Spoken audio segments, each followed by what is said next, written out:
എൻ്റെ പേര് ജലീന സെബാസ്റ്റ്യൻ. ഞാൻ തീക്കോയിൽ നിന്ന് വരുന്നു. ഞാൻ ആദ്യമായിട്ട് ഉടമ്പടി എടുത്തത് 2021 ഡിസംബറിലാണ്. അത് എനിക്കൊരു OET എക്സാമിൻ്റെ ഭാഗമായിട്ട് എടുത്തതാണ്.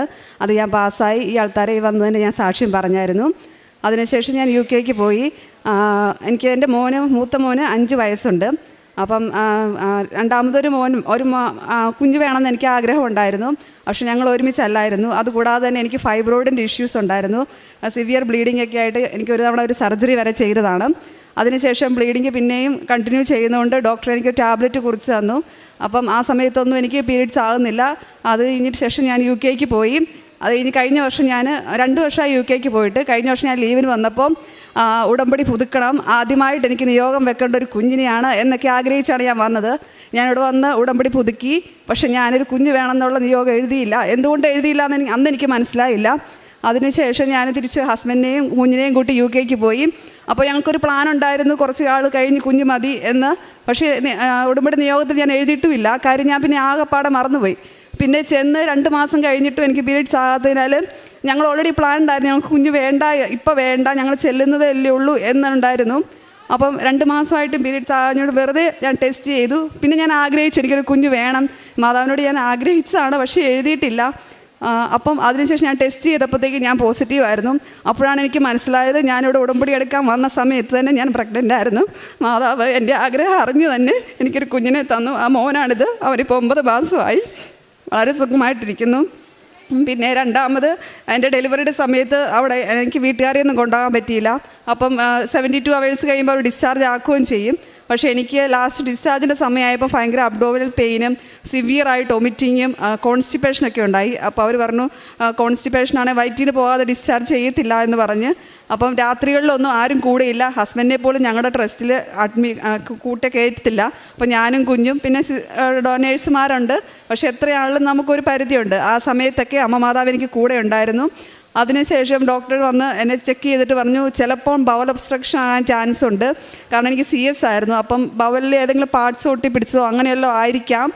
ചിലപ്പോൾ സർജറി ചെയ്യേണ്ടി വരും. ഭയങ്കരമായി ഗ്യാസായി, പുറത്തൊക്കെ ഗ്യാസായിട്ട് ഭയങ്കര ബുദ്ധിമുട്ടായിരുന്നു. ഛർദ്ദിക്കുമ്പം ഗ്രീൻ കളറിലൊക്കെയാണ് ഛർദ്ദിച്ചുകൊണ്ടിരുന്നത്. അപ്പോൾ അവർ പറഞ്ഞു ചിലപ്പോൾ മൂക്കിക്കൂടെ ട്യൂബിട്ട് ഗ്യാസൊക്കെ എടുത്ത് കളയേണ്ടി വരും എന്നൊക്കെ പറഞ്ഞ്. അപ്പോൾ ഞാൻ വല്ലാതെ പേടിച്ചു പോയി. അപ്പോൾ ഞാൻ മാതാവിനോട് പറഞ്ഞു ഞാൻ ഇവിടെ വന്ന് സാക്ഷ്യം പറഞ്ഞോളാം, എൻ്റെ അസുഖങ്ങളെല്ലാം മാറ്റിത്തരണമേ. വയറ്റിന് പോയാൽ തന്നെ അവർ ഫസ്റ്റ് പറഞ്ഞു വയറ്റിന് പോയാൽ തന്നെ ഡിസ്ചാർജ് ചെയ്യാം, വേറെ പ്രശ്നമൊന്നുമില്ല, ഗ്യാസിൻ്റെ പ്രശ്നമാണ്, പിന്നെ ഈ ഒബ്സ്ട്രക്ഷൻ ഉണ്ടോ എന്ന് ഡൗട്ടാണ്, CT സ്കാൻ എടുക്കേണ്ടി വരും, 2 ദിവസത്തോടെ വെയിറ്റ് ചെയ്യാമെന്ന് പറഞ്ഞ്. ഒരു ദിവസം കിടക്കേണ്ടത് ഞാൻ 5 ദിവസം അവിടെ ഹോസ്പിറ്റലിൽ കിടന്നു. 5 ദിവസവും രാത്രി 9 മണിക്ക് ശേഷം ആരുമില്ല, ഞാനും കുഞ്ഞും പിന്നെ നേഴ്സുമാരാണ്. അപ്പം ആ സമയങ്ങളിലെല്ലാം മാതാവ് കൂടെ ഉണ്ടായിരുന്നു. പിന്നെ ഞാൻ സാക്ഷ്യം പറഞ്ഞോളാം നേർന്ന് പ്രാർത്ഥിച്ചതിൻ്റെ ഫലമായി വയറ്റിൽ നിന്ന് പോയി. പിന്നീട് ഒരു ടാബ്ലറ്റ് ഒന്നുമില്ലാതെ തന്നെ എൻ്റെ വയറ്റിൽ നിന്ന് പോയി. പിറ്റേ ദിവസം തന്നെ എനിക്ക് ഡിസ്ചാർജ് ചെയ്തു കുഴപ്പമൊന്നുമില്ലാതിരിക്കുന്നു. പിന്നീട് ഒരിക്കലും എനിക്ക് അങ്ങനെ ഒരു മരുന്ന് കഴിക്കേണ്ടി വന്നിട്ടില്ല. പിന്നെ മൂന്നാമതായിട്ട് ഞങ്ങളവിടെ UK റെൻറ്റ് കിട്ടാൻ ഭയങ്കര, എല്ലാവരും സാക്ഷ്യം പറയുന്നത് കേൾക്കാറുണ്ടല്ലോ, റെൻറ്റ് കിട്ടാൻ ഭയങ്കര പാടാണ്. അപ്പം സെപ്റ്റംബറിലായിരുന്നു ഞങ്ങൾക്ക് മൂവ് ചെയ്യേണ്ടത്. അപ്പോൾ ഒരു ജൂലൈ തൊട്ട് തന്നെ ഞങ്ങൾ നല്ലൊരു വീടിന് വേണ്ടി നോക്കുന്നുണ്ട്. അപ്പോൾ ആ സമയങ്ങളിൽ എൻ്റെ ഹസ്ബൻഡിന് ജോലിയില്ല. അപ്പോൾ ഒരാളുടെ ഇൻകം വെച്ച് അവിടെ കിട്ടാൻ ഭയങ്കര പാടാണ്. 2 പേരുടെ ഇൻകമാണ് അവർ ടോട്ടലി നോക്കിയിട്ടാണ് തരുന്നത്. അപ്പോൾ എൻ്റെ ഫ്രണ്ട്സും എല്ലാവരും ഈ ടൈമിൽ കുറേ പേര് മൂവ് ചെയ്യാൻ ട്രൈ ചെയ്യുന്നുണ്ടായിരുന്നു. അവരുടെ എല്ലാ ഹസ്ബൻഡിനും വൈഫിനും ജോലിയുണ്ട്. എൻ്റെ ഹസ്ബൻഡിന് ജോലിയില്ല. അപ്പോൾ ഞങ്ങൾ കണ്ട സെയിം വീട് തന്നെ ഇവരെല്ലാവരും പോയി കാണും. പക്ഷേ ആർക്കും കിട്ടുന്നില്ലായിരുന്നു. അത് കഴിഞ്ഞ് ഒരു വീട് കണ്ടു. അപ്പോൾ എനിക്ക് കുറച്ച് ഡിമാൻഡുകളുണ്ടായിരുന്നു. ഇന്ന ടൈപ്പ് വീട് വേണം, കാർ പാർക്കിംഗ് വേണം, ഗ്രൗണ്ട് ഫ്ലോറാണ് വേണം, കാരണം ഞാൻ പ്രഗ്നൻ്റ് ആണ്, ആരും വരാനില്ല. പിന്നെ അവിടെ ബാത്ത് ടബാണ് നമ്മൾ കുളിക്കുന്നത്. അപ്പോൾ കയറി നിന്നൊക്കെയാണ് എല്ലാവരും അത് കുളിക്കുന്നതൊക്കെ. അപ്പോൾ കയറി നിൽക്കാൻ പാട്. അപ്പോൾ എനിക്ക് ഷവറുള്ള ഇത് വേണം. അങ്ങനെ ഞാൻ കുറച്ച് ഡിമാൻഡുകൾ മാതാവിനോട് പറഞ്ഞായിരുന്നു. അപ്പോൾ ഒരു വീട് കണ്ടു. അത് കിട്ടുമെന്ന് ഒരു പ്രതീക്ഷയില്ലായിരുന്നു. ഞങ്ങളുടെ കൂട്ടത്തിലുള്ള 2-3 ഫ്രണ്ട്സ് കണ്ടു. അവർക്ക് ആനുവൽ ഇൻകം ഞങ്ങളെക്കാളും ഡബിൾ ഇരട്ടിയാണ്. പക്ഷേ അതെല്ലാം മറികടന്ന് ഞങ്ങൾക്കാണ് കുറി വന്നത്. എനിക്ക് ആ വീട് കിട്ടി. അങ്ങനെ ഞങ്ങൾ ആ വീട്ടിൽ സെപ്റ്റംബർ 9-നാണ് ഞങ്ങൾക്ക് ആ കീ കിട്ടിയത്. അത് മാതാവിൻ്റെ അനുഗ്രഹത്താലാണെന്ന് ഞാൻ പൂർണ്ണമായും വിശ്വസിക്കുന്നു. പിന്നെ എൻ്റെ മൂത്ത മോന് റിഡോൺ, അവൻ എപ്പോഴും TV കാണുമായിരുന്നു. TV ഫോണിൽ തന്നെ. പിന്നെ ബുക്ക് വായിക്കാനൊക്കെ ഭയങ്കര മടിയായിരുന്നു. അത് ഞാൻ മാതാവിനോട് പ്രത്യേകം പ്രാർത്ഥിച്ചതിൻ്റെ ഫലമായി ഇപ്പോൾ ഒരുപാട് വ്യത്യാസമുണ്ട്. അറ്റ്ലീസ്റ്റ് പറഞ്ഞാലെങ്കിലും അവൻ നിർത്താറായി. പൂർണ്ണമായി മാറിയില്ല, എന്നാൽ പോലും ഇപ്പോഴുള്ള അവൻ്റെ സ്വഭാവം തന്നെ ഞങ്ങൾക്ക് ഭയങ്കര ഒരു സന്തോഷമാണ്. അത് മാതാവിൻ്റെ അനുഗ്രഹത്താലാണ് കിട്ടിയത്. പിന്നെ എൻ്റെ ഫ്രണ്ടുണ്ട് രമ്യ, ഞാൻ ഫസ്റ്റ് 2021 ഉടമ്പടി എടുത്തപ്പോൾ തൊട്ട് എഴുതിയതാണ്.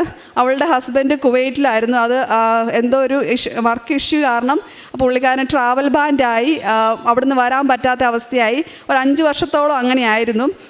പിന്നീട് അവൾ വന്ന് ഉടമ്പടി എടുത്ത് അവളുടെ ഹസ്ബൻഡ് ഓൺലൈൻ ഉടമ്പടിയൊക്കെ എടുത്തു. അതിനുശേഷം കഴിഞ്ഞ 2 വർഷം മുമ്പ് സെപ്റ്റംബറിൽ പുള്ളിക്ക് വളരെ അത്ഭുതകരമായിട്ട് അവിടെ നിന്ന് നാട്ടിൽ വരാൻ പറ്റി. ഇപ്പോൾ അവർ രണ്ടുപേരും ഒരുമിച്ച് UK കുഞ്ഞുമായിട്ട് ഇവിടെ സാക്ഷ്യം പറയാൻ വന്നതാണ്. പക്ഷേ അന്ന് അവൾക്ക് പറയാൻ പറ്റിയില്ല. അതിലവൾ ഒരുപാട് വിഷമിക്കുന്നുണ്ട്. അപ്പോൾ അവൾക്ക് പകരം ഞാനും സാക്ഷ്യം പറയുകയാണ്. എൻ്റെ നിയോഗം കൂടിയായിരുന്നു അത്. പിന്നെ വേറൊരു സാക്ഷികൾ എൻ്റെ മറ്റേണിറ്റി പേയ്മെൻറ്റിനെ കുറിച്ചാണ്. എനിക്ക് എൻ്റെ ഹസ്ബൻഡിന് ചെറിയൊരു ജോലിക്കേ പോകുന്നുള്ളൂ. അപ്പം ഒരാളുടെ ഇൻകം കൊണ്ട് ഭയങ്കര പാടാണ് അവിടെ ജീവിക്കാൻ. അപ്പോൾ എനിക്ക് മറ്റേണിറ്റി പേയ്മെൻറ്റ് വന്നപ്പോൾ വളരെ കുറവായിരുന്നു കണ്ടത്, എല്ലാവരേക്കാളും തീരെ കുറവ്. അത് പിന്നെ ഞാൻ ലൈറ്റിൽ ക്യാൻ റിക്വസ്റ്റ് ഇട്ട് മാതാവിയുടെ പ്രത്യേകം പ്രാർത്ഥിച്ചതിൻ്റെ ഫലമായിട്ട് അതെനിക്ക് എനിക്ക് നോർമൽ പേയ്മെൻറ്റ് കിട്ടി. ഞങ്ങൾ കുഴപ്പമില്ലാത്ത പേയ്മെൻറ്റിലോട്ട് ഞങ്ങൾ വന്നു. ചേട്ടൻ്റെ ഭാര്യ OET പാസ്സായ കാര്യമാണ്. ചേച്ചി 6 തവണ OET IELTS അങ്ങനെ എല്ലാം കൂടെ എഴുതിയതാണ്. അങ്ങനെ ചേച്ചി OET കഴിഞ്ഞ വർഷം പാസ്സായി. ഈ ഓഗസ്റ്റ് 8-ാം തീയതി ചേച്ചി ന്യൂസിലൻഡിന് പോയി. ഇത്രയും അനുഗ്രഹങ്ങൾ തന്ന അമ്മ മാതാവിനും തിരുക്കുമാരനും 1000 നന്ദി പറഞ്ഞു. എത്ര നന്ദി പറഞ്ഞാലും മതി വരില്ല. ദൈവത്തിന് മുമ്പിൽ ഞാൻ ശരിക്കും പിന്നെ ബിഗ് സീറോയാണ്. ഞാനിപ്പോഴും സ്റ്റാർട്ട് ചെയ്യുന്നേ ഉള്ളൂ ദൈവത്തിന് മുമ്പിൽ.